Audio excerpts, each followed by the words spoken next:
Hello tout le monde, j'espère que vous allez bien.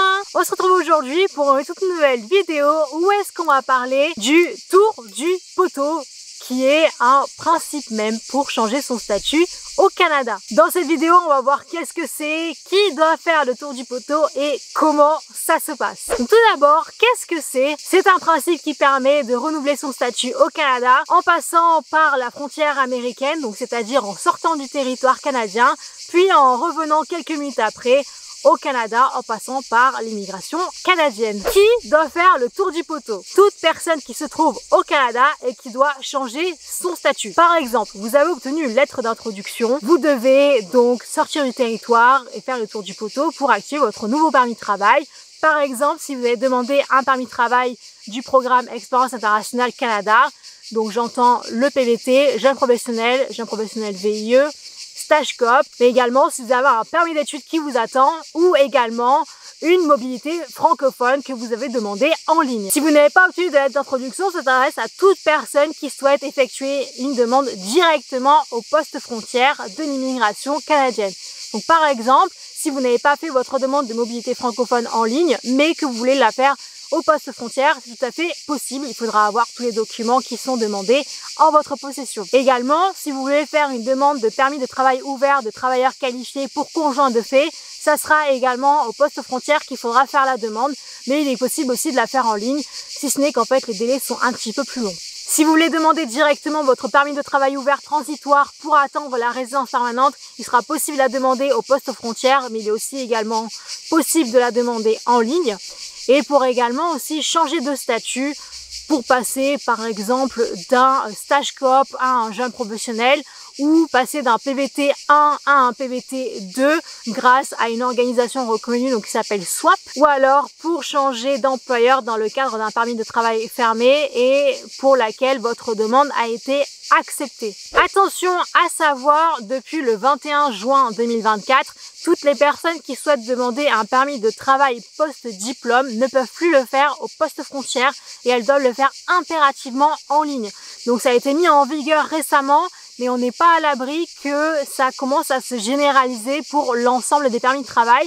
Donc pour le moment, il y a une bonne partie que vous pouvez faire directement au poste frontière, mais je pense qu'on va tendre vers une demande généralisée en ligne pour la grande majorité des permis de travail, ou du moins des statuts pour le Canada. Comment se passe un tour du poteau? Donc tout d'abord, vous allez devoir trouver votre poste frontière. Vous avez une liste des postes frontières qui se trouvent directement sur Internet. Donc vous devez bien vérifier que le poste frontière que vous avez choisi est bien un service d'immigration, sinon vous ne pourrez pas faire le changement de votre statut. Vous devez aussi faire attention aux heures d'ouverture et aux heures à laquelle ils font la validation des permis de travail ou du moins des changements de statut, parce que sinon vous ne pourrez pas le faire et vous aurez fait tous ces kilomètres pour rien.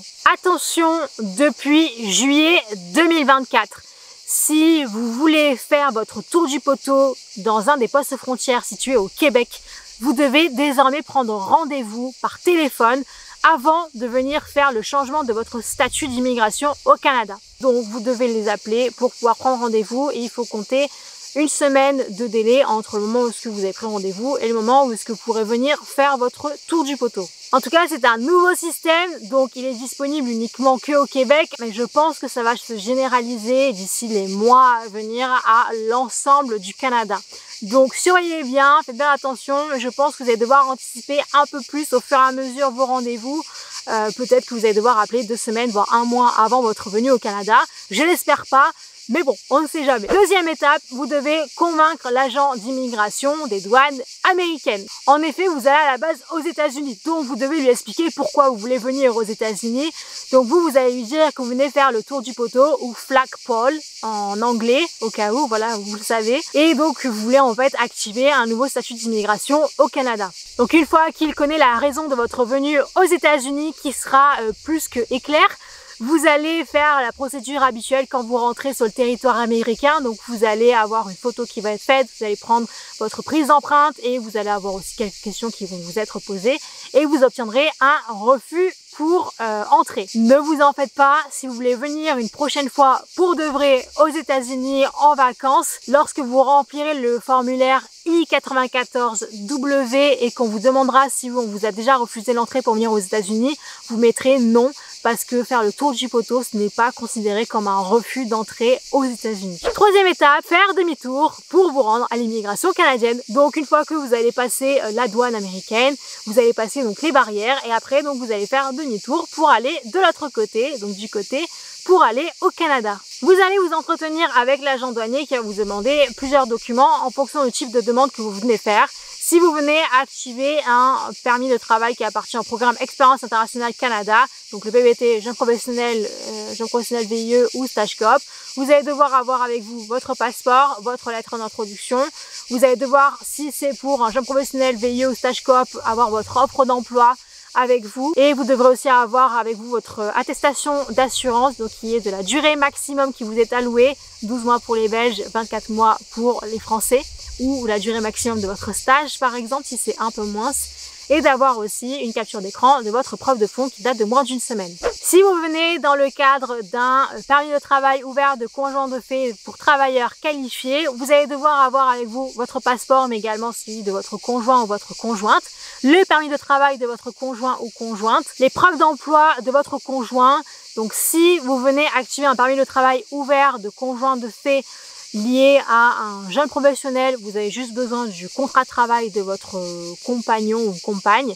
Si c'est par rapport à un PVT, donc par exemple que votre conjoint ou conjointe a un PVT et a obtenu un contrat de travail, cette personne devra avoir son contrat de travail mais également 3 fiches de paye pour bien prouver qu'elle exerce cet emploi, comme c'est un permis de travail ouvert qui n'est pas relié à un employeur. Ensuite, vous devrez avoir les preuves de vie commune, donc les preuves d'union de fait, le certificat de mariage si vous êtes marié, mais il faudra également, si vous êtes conjoint de fait, avoir la déclaration officielle d'union de fait qui est signée, actée par une des 3 personnes qui sont assermentées pour le faire, donc un notaire, un commissaire aux assermentations et un commissaire aux affidavits, je crois.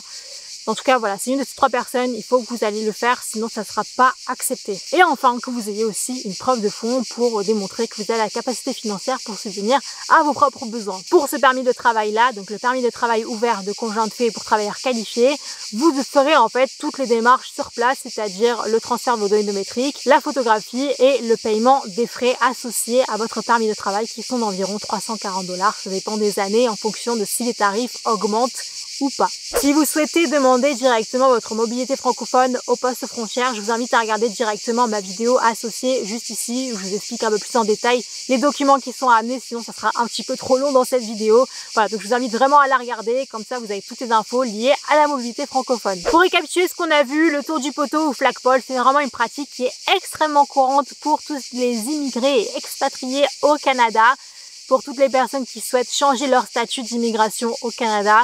C'est très courant et c'est très simple à faire. La seule particularité maintenant, c'est que si vous voulez le faire au Québec, pour le moment, il va falloir prendre rendez-vous par téléphone. C'est uniquement au Québec, mais on n'est pas à l'abri que ça soit généralisé à l'ensemble du Canada.